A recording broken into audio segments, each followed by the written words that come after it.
Hello everyone welcome to our channel Nilesh Education. देख आज आम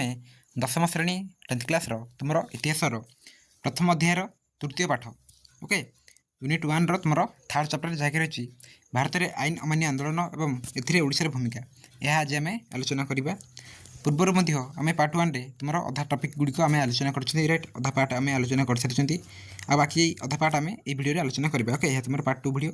जब भी पार्ट 1 भिडियो देखना हाँ आम चैनल को देखी नेब ना जदि कमेंट बॉक्स में मत लिंक देवा कहले तुमको लिंक सेंड करदेवी तुम देखिपर। आ पूर्वर आम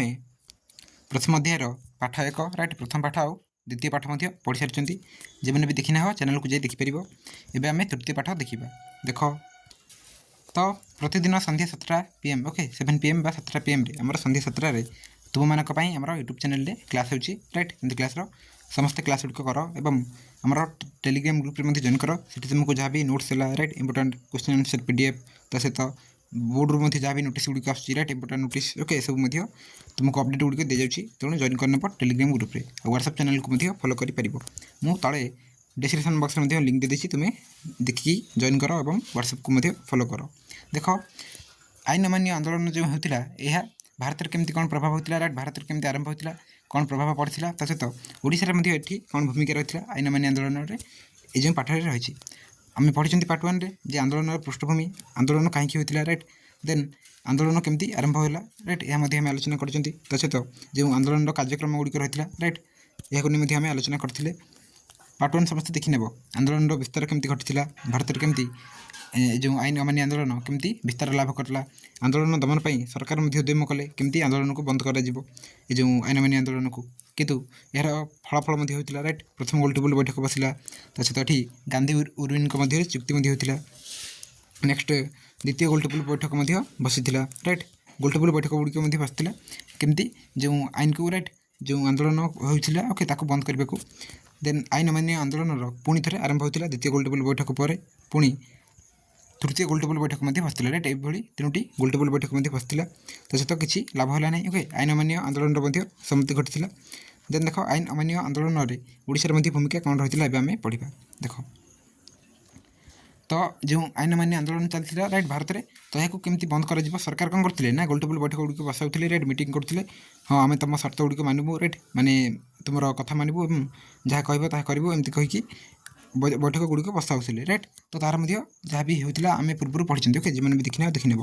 एवं आम पढ़ा केमती ओडिशा रे कौन यार भूमिका थी राइट ओडिशा रे केमती कौन होता। देख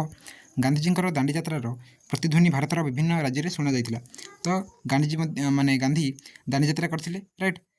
कौटी ना गुजरात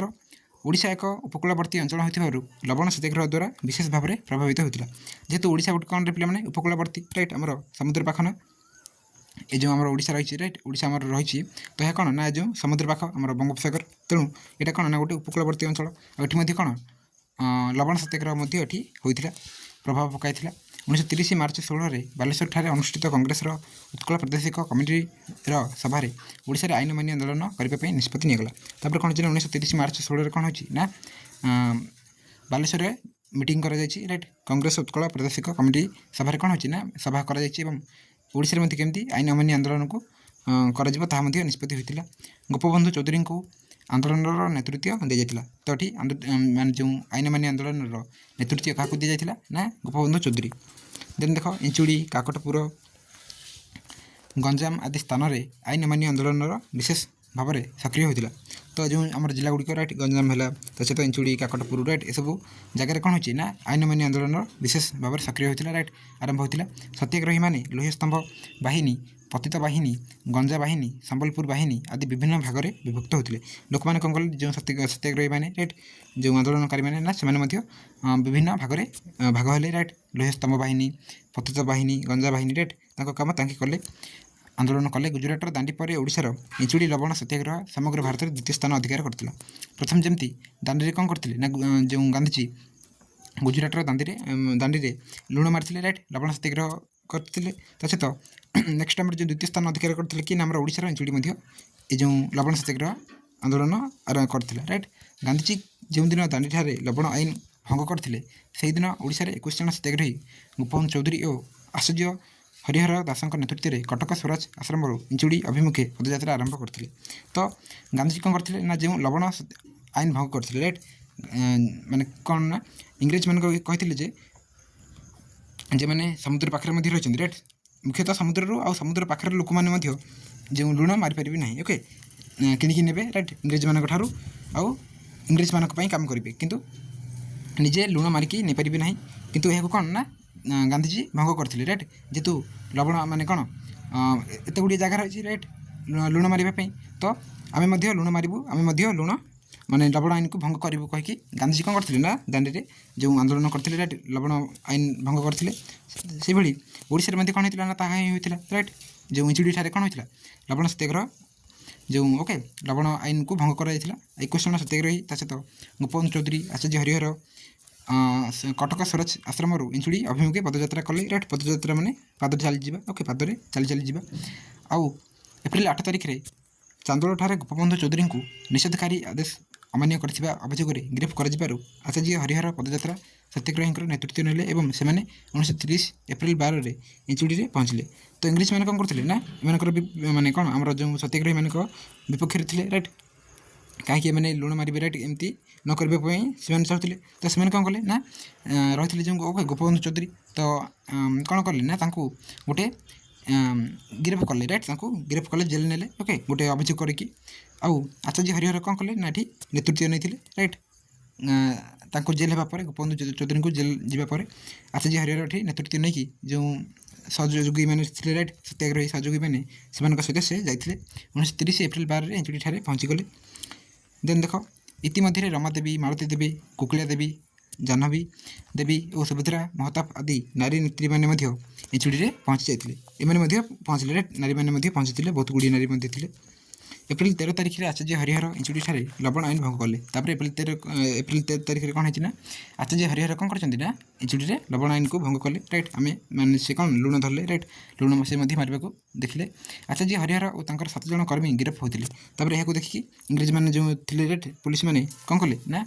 आपको बंदी कले राइट गिरफ्त कले आचार्य हरिहर और 7 जन कर्मी को। एप्रिल 20 में रमादेवी और मालती देवी नेतृत्व में बहु नारी लवण आईन भंग कले कौन हो ना नारी मैंने थे राइट रमादेवी मालती देवी एम जाकि आईन भंग कर राइट एप्रिल 20 में आउ एप्रिल 13 में कौन करते ना आचार्य हरिहर लुण मारी राइट नेक्स्ट इंचुड़ी हो जाता द्वितीय दांडी इंचुड़ी कौन होता ना द्वितीय दांडी होता आउ गुजरात दांडी मारे आम ओडिशा लुण बा लवण आईन को भंग करते राइट से इंचुड़ी को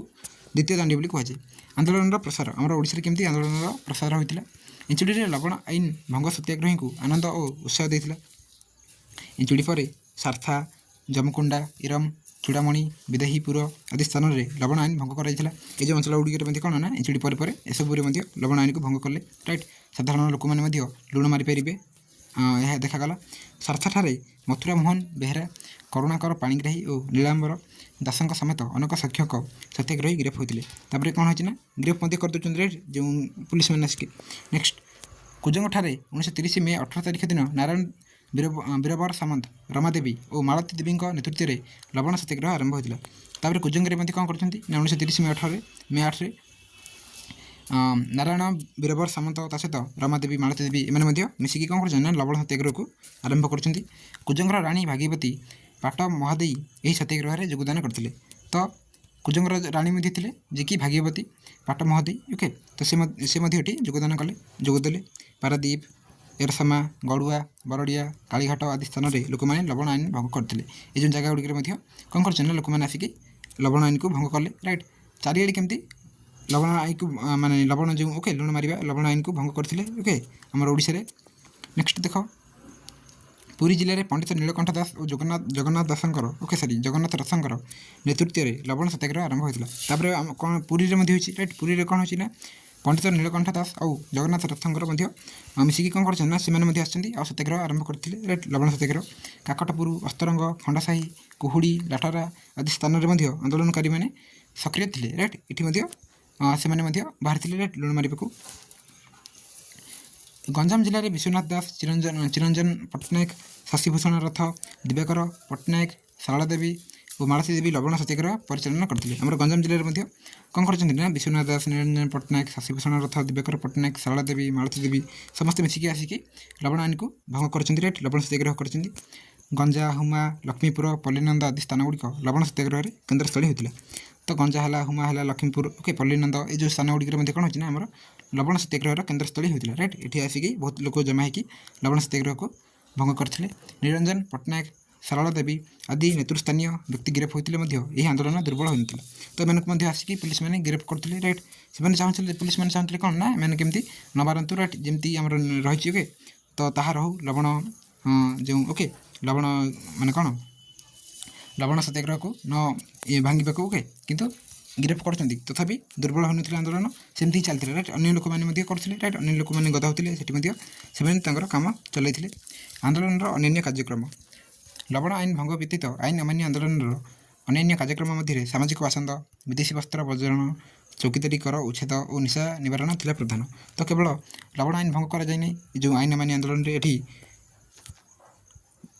ବିଦେଶୀ ବସ୍ତ୍ରଗୁଡ଼ିକୁ ମଧ୍ୟ ବର୍ଜନ କରାଯାଇଛି। ରାଇଟ୍, ଆମେ ବିଦେଶୀ ବସ୍ତ୍ରକୁ ବ୍ୟବହାର କରିବା ନାହିଁ, ଆମେ ନିଜେ ଚରଖାରେ ତା ବୁଣିକି ଆମେ କ'ଣ କରିବା ନା ନିଜେ ତିଆରି କରିବା ଆଉ ନିଜେ ପୋଷାକ ପିନ୍ଧିବା କରିବା। ରାଇଟ୍, ଏହା ରହିଥିଲା। ଗାନ୍ଧିଜୀ ମଧ୍ୟ ଏହାକୁ ନେଇ କହିଥିଲେ। ଚୌକିଦାରୀ କର ମଧ୍ୟ ରାଇଟ୍, ଏହାକୁ ମଧ୍ୟ ଉଚ୍ଛେଦ କରାଗଲା, ନିଶା ନିବାରଣ କରାଯାଇଥିଲା। ରାଇଟ୍, ଏସବୁ ଥିଲା ଏଠି ମୁଖ୍ୟ। ଓଡ଼ିଶାରେ ଆଇନ ଅମାନ୍ୟ ଆନ୍ଦୋଳନ ସମୟରେ ଇଂରେଜ ସରକାରଙ୍କୁ ସହଯୋଗ କରୁଥିବା ବ୍ୟକ୍ତିମାନଙ୍କୁ ସାମାଜିକ ସ୍ତରରେ ବାସନ୍ଦ କରାଯାଇଥିଲା, ମାନେ କ'ଣ ଅଲଗା କରାଯାଇଥିଲା। ରାଇଟ୍, ତାଙ୍କୁ ଆଉ କେମିତି ଗାଁ ଲୋକମାନଙ୍କ ସହିତ ନ ମିଶିକି ରହିବେ। ରାଇଟ୍, ଏମିତି କରିଥିଲେ କେଉଁମାନେ ନା ଓଡ଼ିଶାର ଆଇନ ଅମାନ୍ୟ ଆନ୍ଦୋଳନ ସମୟରେ ଇଂରେଜ ସରକାରଙ୍କୁ ଓକେ ଇଂରେଜ ସରକାରଙ୍କ ସହଯୋଗରେ ବ୍ୟକ୍ତିମାନଙ୍କୁ କ'ଣ କରିଥିଲେ ନା ଏମିତି କିଛି କରିଥିଲେ, ବାସନ୍ଦ କରିଥିଲେ। ଇଞ୍ଚୁଡ଼ି ଅଞ୍ଚଳରେ ଏହି ବାସନ୍ଦ ଏପରି ସଫଳ ହୋଇଥିଲା ଯେ କୌଣସି ସରକାରୀ କର୍ମଚାରୀ ନିତ୍ୟ ବ୍ୟବହାର୍ଯ୍ୟ ଯଥା ଜାଳେଣୀ କାଠ, ଚାଉଳ, ଲୁଣ ଆଦି ଜିନିଷ ପାଇପାରିବେ ନଥିଲେ। ତ ଏଠି କ'ଣ ହେଉଛି ନା ଯେଉଁ ଲୋକମାନେ କ'ଣ କରୁଥିଲେ ନା ସେ ସମୟରେ ଯେଉଁ ଓକେ ଇଂରେଜ ସରକାରଙ୍କୁ ଯେଉଁ ଲୋକମାନେ କ'ଣ କରୁଥିଲେ ନା ସହଯୋଗ କରୁଥିଲେ। ରାଇଟ୍, ମିଶିଥିଲେ ଏମାନଙ୍କ ସହିତ, ତ ସେମାନଙ୍କୁ ବାସନ୍ଦ କରିଦେଇଛନ୍ତି ଗାଁରେ। ତା ସହିତ ଯେଉଁମାନେ ବି ଜାଳେଣୀ କାଠ ପାଇଁ ହେଉ, ଚାଉଳ, ଲୁଣ ଆଦି ଜିନିଷ ପାଇଁ ମଧ୍ୟ କିଣିବାକୁ ଯାଉଥିଲେ କିମ୍ବା ଆଣିବାକୁ ଯାଉଥିଲେ, ସେମାନଙ୍କୁ ମଧ୍ୟ ମନା କରାଯାଉଥିଲା। ନେକ୍ସଟ ଦେଖ,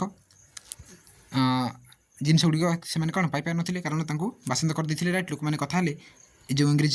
ମାନଙ୍କ ସହିତ ମିଶିଥିବା ଲୋକମାନଙ୍କୁ ଆମେ କ'ଣ କରିବା ନା ବାସନ୍ଦ କରିବା, ଏମାନଙ୍କ ସହ ଆମେ ମିଶିବାନି। ରାଇଟ୍, ଏମାନଙ୍କୁ କିଛି ମଧ୍ୟ ଆମେ ସାହାଯ୍ୟ କରିବା ନାହିଁ ବୋଲି କହିଥିଲେ। ସେହିପରି ସତ୍ୟାଗ୍ରହୀମାନଙ୍କ ପ୍ରରୋଚନାରେ ଜନସାଧାରଣ, ସାମ୍ବାଦିକ ଓ ପୁଲିସମାନଙ୍କୁ ଆବଶ୍ୟକ ସାମଗ୍ରୀ ଯୋଗାଇଲେ ନାହିଁ। ଆଉ ଯେଉଁମାନେ ବି ରହିଥିଲେ ରାଇଟ୍, ଇଂରେଜର ଯେଉଁ ସାମ୍ବାଦିକମାନେ, ପୁଲିସମାନେ, ଏମାନଙ୍କୁ ମଧ୍ୟ ଆବଶ୍ୟକ ସାମଗ୍ରୀ ଗୁଡ଼ିକ ଯୋଗାଇଲେ ନାହିଁ। ରାଇଟ୍, ଯାହା ବି ଜିନିଷ ଗୁଡ଼ିକ। ଆଇନ ଅମାନ୍ୟ ଆନ୍ଦୋଳନର ଅନ୍ୟ ଏକ ଗୁରୁତ୍ୱପୂର୍ଣ୍ଣ ପଦକ୍ଷେପ ଥିଲା ଚୌକିଦାରୀ କରର ବିରୋଧ। ତ ସେ ସମୟରେ କ'ଣ କରୁଥିଲେ ନା ଚୌକିଦାରୀ କରକୁ ନେଉଥିଲେ। ରାଇଟ୍, ଚୌକିଦାରୀ କର ନେଉଥିଲେ, ତ ତାହାକୁ ମଧ୍ୟ ବିରୋଧ କରିଥିଲେ। ଇଞ୍ଚୁଡ଼ି ନିକଟସ୍ଥ ଶ୍ରୀଜଙ୍ଗ ଅଞ୍ଚଳରେ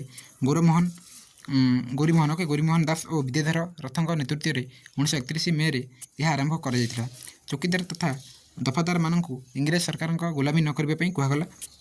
ଯେଉଁମାନେ ମଧ୍ୟ ଚୌକିଦାର କରୁଥିଲେ ରାଇଟ୍, ତ ସେମାନଙ୍କୁ ମଧ୍ୟ କୁହାଗଲା ଯେ ଇଂରେଜ ସରକାରଙ୍କର ଗୋଲାମୀ କର ନାହିଁ। ରାଇଟ୍, ତାଙ୍କ କଥା ମାନ ନାହିଁ। ଏଥିରେ ଉଦ୍ବୁଦ୍ଧ ହୋଇ କେତେକ ଚୌକିଦାର ଚାକିରିରୁ ଇସ୍ତଫା ଦେଲେ। ତ ଯେଉଁମାନେ ମଧ୍ୟ ଯେଉଁ ଲୋକମାନେ କ'ଣ କରୁଥିଲେ ନା ଚୌକିଦାର ରହିଥିଲେ ରାଇଟ୍, ସେମାନେ ମଧ୍ୟ ଇସ୍ତଫା ଦେଲେ। ନା ଆମେ ଇଂରେଜମାନଙ୍କ ପାଇଁ ଆଉ କାମ କରିବୁନି, ଏ ଯେଉଁ ଚୌକିଦାର କାମ ଆମେ ଉଚ୍ଛେଦ କରିବୁ। ରାଇଟ୍, ଆମେ ବାହାରିଯିବୁ ଏଠୁ। ଏହି ଆନ୍ଦୋଳନକୁ ଦମନ କରିବା ଉଦ୍ଦେଶ୍ୟରେ ପୁଲିସ କେତେକ ନେତୃସ୍ଥାନୀୟ ସତ୍ୟାଗ୍ରହୀଙ୍କୁ ଗିରଫ କରିବା ପରେ କ୍ରୋଧାନ୍ୱିତ ଗ୍ରାମବାସୀ ଏକ ପୁଲିସ ବାହିନୀକୁ ମାରଧର କରିବାରୁ 54 ଜଣ ବ୍ୟକ୍ତିଙ୍କୁ ଗିରଫ କରାଯାଇଥିଲା ଏବଂ ସେଠାରେ ନେତୃସ୍ଥାନୀୟ ବ୍ୟକ୍ତିଙ୍କ ସମ୍ପତ୍ତି ଲୁଟ୍ ସହିତ ଗ୍ରାମବାସୀଙ୍କ ପଛରେ 6,000 ଟଙ୍କାର ଶାସ୍ତିମୂଳକ କରଭାର ଲଦି ଦିଆଯାଇଥିଲା। ତ ଯେଉଁ ରହିଥିଲା ଏ ଯେଉଁ ନୀତି ଗୁଡ଼ିକ କରୁଥିଲେ, ତ କ'ଣ କରିଛନ୍ତି ଏଠି ନା ଯେଉଁ ପୁଲିସ କେତେକ ନେତୃସ୍ଥାନୀୟ ସତ୍ୟାଗ୍ରହୀଙ୍କୁ କ'ଣ କରିଛି ନା ଗିରଫ କରିଛି। ରାଇଟ୍, ରାଗିକି ଆସିକି ଗିରଫ କରିଛି। ତ ଗ୍ରାମବାସୀମାନେ ମଧ୍ୟ କ'ଣ କଲେ ନା ମାନେ ଗ୍ରାମବାସୀ ରାଇଟ୍ ପୁଲିସ ବାହିନୀକୁ ମାରଧର କଲେ। ରାଇଟ୍, ବାଡ଼ ପିଟା ହେଲେ। 54 ଜଣ ବ୍ୟକ୍ତିଙ୍କୁ ମଧ୍ୟ ଗିରଫ କରିଦେଇଛି ପୁଲିସ। ରାଇଟ୍, ତାପରେ ଯେଉଁ ଗାଁ ଥିଲା ରାଇଟ୍, ସେ ଗାଁରେ ମଧ୍ୟ କ'ଣ କରିଛି ନା 6,000 ଟଙ୍କା ପାଖାପାଖି ଶାସ୍ତିମୂଳକ କର ଭାର ଲଦି ଦିଆଯାଇଥିଲା। ରାଇଟ୍, 6,000 ଟଙ୍କା ତାଙ୍କୁ କ'ଣ କରାଗଲା ନା ଦେବାକୁ କୁହାଗଲା। ରାଇଟ୍, ତାଙ୍କ ଉପରେ କର ଭାର ଲଦି ଦିଆଗଲା। ସେହିପରି ଓଡ଼ିଶାରେ ନିଶା ନିବାରଣ ଅଭିଯାନ ମଧ୍ୟ ଆରମ୍ଭ ହୋଇଥିଲା। କେମିତି ଆମେ ନିଶା ନିବାରଣ ମାନେ କ'ଣ ନିଶାକୁ ବିରୋଧ କରିବା। ରାଇଟ୍, ନିଶା ନିବାରଣ କରିବା ନାହିଁ। ସର୍ବପ୍ରଥମେ ଗ୍ରାମରେ ଥିବା ସବୁ ତାଳ ଓ ଖଜୁରୀ ଗଛକୁ କାଟିବା ପାଇଁ ସତ୍ୟାଗ୍ରହୀମାନେ ଜନସାଧାରଣଙ୍କୁ ବୁଝାଇଲେ। ଏ ଯେଉଁ ନିଶା ନିବାରଣ ମାନେ କ'ଣ ନା ସେ ସମୟରେ ଯେଉଁ ଆମର ଖଜୁରୀ ଗଛ ରହିଛି, ତାଳ ଗଛ ରାଇଟ୍, ଏଠୁ ମଧ୍ୟ ବାହାରେ ଓକେ, ଏଠି ଯେଉଁ ରସ ଗୁଡ଼ିକ ବାହାରେ, ତ ସେସବୁରେ ମଧ୍ୟ ନିଶା ରହିଛି ନା। ଖଜୁରୀ ତାଳି କୁହାଯାଏ। ରାଇଟ୍, ଖଜୁରୀ ତାଳି, ତାଳ ତାଳି। ରାଇଟ୍, ଏସବୁ ମଧ୍ୟ ନିଶା ଗୁଡ଼ିକ ମାନେ କ'ଣ ଗୋଟେ ପ୍ରକାର ଯେଉଁ निशा थाए राइट तो जो निशा गुड़िक मैंने कौन पिउले राइट आगे लोक मैंने पूर्व तो क्यों आसाला ना ताल गछ खजुरी गछ आसाला तो लोक मैंने कौन कले जो सत्याग्रही मैंने से कहले जनसाधारण को तुम्हें ताल गछ खजुरी गछ सबको काटी दियो राइट सबको काट जहाद्वारा निशा आम निवारण करें कारण इंग्रेज मैंने आसिकी जोर जबरदस्ती कौन करते ना जनसाधारण को कहीकि ताल खजुरी जो निशा बाहर करते राइट ताली बाहर करते नहीं बिकुले राइट मैंने कौन इंग्रेज मैंने पिउले राइट ये सब चलता तेणु यहाँ आंदोलन करते मना करते ता छड़ा कटक विदेशी मद दुकान गाँ मानक ताड़ी दुकान राइट आगे शांतिपूर्ण धारणा दि जाए लोक मान निशा सेवन निर्वृत्त कर तो यह कौन कराला ना कटक नहीं विरोध कर मद दुकान गाँ मानक जो ताड़ी दुकान गुड़िक कौन कर केमती आम निशा सेवन दूरेबा राइट निशा आउ बिकवा ना सब विषय कहुई यहपरी विक्षोभ करुवा समय रमादेवी और सरलादेवी को बेतराघात सहन करने पड़ता महिला मैंने कहते राइट महिला मैंने सपोर्ट करते तेणु रमादेवी सरलादेवी एम बेतराघात राइट बेतर बाड़ौले राइट पुलिस मैंने से समय जो ओडिशा आईन अमान्य आंदोलन सबुठारु उल्लेखनीय घटना थिला नारी जागरण और बानर सेनार कार्य तो ये मुख्य कौन थी ना ये लोक मैंने तो करते राइट जनसाधारण करते लोक मैंने किंतु ये नारी मैंने आगे आसते नारी जागरण ये होता नारी मैंने कहले ना आम मिसबू राइट आम आंदोलन करने को राजी अच्छु तो सहित बानर सेन छोट छोट पे मिसिकी राइट एमती करते विदेशी लुगा दुकान और मद दुकान सम्मुखें धारणा देवा प्रचार पत्र बांटा प्रभृति गुरुत्वपूर्ण काम नारी मैंने भल भाव करें से सहित 16 वर्ष कम वयस्क पे सत्याग्रही रूपे जोगदे तो नारी मान सहित 16 वर्ष कम पे कौन कले ना जोगदे राइट ये बानर सेना नाम परिचित है छोट पे बाहिनी राइट एम कौन कहला जो 16 वर्ष कम पे ना से बानर सेना नाम नामित राइट से बानर सेना कहला बहुत गुड़े पे मिसी जाते कौन करते ना से लुगा दुकान मद दुकान आगे धारणा देवा और प्रचार पत्र बांटा आदि बहु कार्य साहय करुले से पुलिस बेतमाड़ होगा पड़ता जेहेतु से सब करते आंदोलन में सामिल थे तेणु से पुलिस गुड़िक कौन करते ना बेतमाड़ करते ओडिशार आईन अमान्य आंदोलन समय बानर सेना की भूमिका अनन्य थिला। नेक्स्ट कटक विद्रोही और बालेश्वर विप्लवी नामक दुईटी बुलेटिन अणाई लोक मध्य बंटा जाता तो दुईटी बुलेटिन अणाई विद्रोही विषय कहला राइट विप्लवी ये सब से समय करा दमन लीला देख दमन लीला कौन रही ओडिशा बाध्य सरी ओडिशा सरकार आंदोलन को प्रशमित करने दमन लीला चलाउले तो ओडिशा कौन कले ना जो सरकार आंदोलन को प्रशमित करने दमन लीला चला जाता राइट सरकार को मानु नथिले हरेकृष्ण महाताब गोपन चौधरी रमादेवी नंदकिशोर दास नीलकंठ दास लिंगराज मिश्र यदुमणि मंगराज कृपासिंधु होता सरला देवी मालती देवी भली नेता मानक बंदी करते समाज प्रजातंत्र और आशा आदि समाजपत्र उपर सरकार कटकणा जारी कले पूर्व कौन ना जो समाजपत्र गुड़ बाहर राइट यहाँ बंद कर सरकार राइट कटकणा लगाइले कांग्रेस ऑफिस और आश्रम गुड़िक खानतलाश कर आंदोलन संपर्क कागज पत्र जबत करते पुलिस गुड़ कौन करते जो कांग्रेस ऑफिस रे आसे कांग्रेस ऑफिस को आसिकी आश्रम गुड़ी को ओके खानतलाश करते खोजाखोजी करते राइट जहाँ भी आंदोलन संपर्क कागज पत्र गुड़ी रहा जबत करते राइट निआ लगे देते चिरी देते समग्र देश में आईन अमान्य आंदोलन प्रत्याहार घोषणा संगे संगे 1934 मसीहा एप्रिल में ओडिशा आंदोलन परिसमाप्ति घटला जेहेतु भारत में कौन ना आईन अमान्य आंदोलन को बंद कर राइट परिसमाप्ति घटला तो ये आमर ओडिशा कौन कराला ना 1934 मे अप्रिल में यार परिसमाप्ति घटला राइट आईन अमान्य आंदोलन नेक्स्ट देख आ कौन होता ना ओडिशा रे आईन अमान्य आंदोलन बहु सफलता लाभ करता राइट ओडिशा रे आंदोलन इंग्रेज शासन कुफल को जनसाधारण को अवगत करने सहित जातीय स्रोत में मिसी पुनः स्वराज हासिल उद्यम करने को उत्साहित करथिला तो आईन अमान्य आंदोलन कौन ना बहुत लाभ पाई ये आम ओडिशा राइट ओडिशा कर ओडिशा आंदोलन कौन करना इंग्रेज मानक जो शासन कुफल को राइट जो भूल शासन को जनसाधारण को कहुला जे इंग्रेज मैंने केमती अत्याचार कर राइट आमको स्वाधीनता दरकार तो सहित पूर्ण स्वराज हासिल राइट आमर ओडिशा हो भारत हो केमती पूर्ण स्वराज हासिल करें स्वाधीन हो पार नहीं उद्यम चलता राइट उत्साहित चलता तो ये रही जो पाठ आम पढ़ले राइट भारत में ओडिशा केमती आईन अमान्य आंदोलन घटी राइट यह नहीं रही पूर्व नेक्स्ट आम यार प्रश्न गुड़ आलोचना करवा सहित चतुर्थ पाठ पंचम पाठ राइट सब आगे को पढ़ा आउ नेक्स्ट कौन है भारत छाड़ आंदोलन होती राइट केमती भारत छाड़ आमर भारत को छाड़ बोली इंग्रेज मान को रैली होता राइट या नेक्स्ट पार्ट रही पढ़ा वीडियो कौन करेंगे थैंक यू ऑल।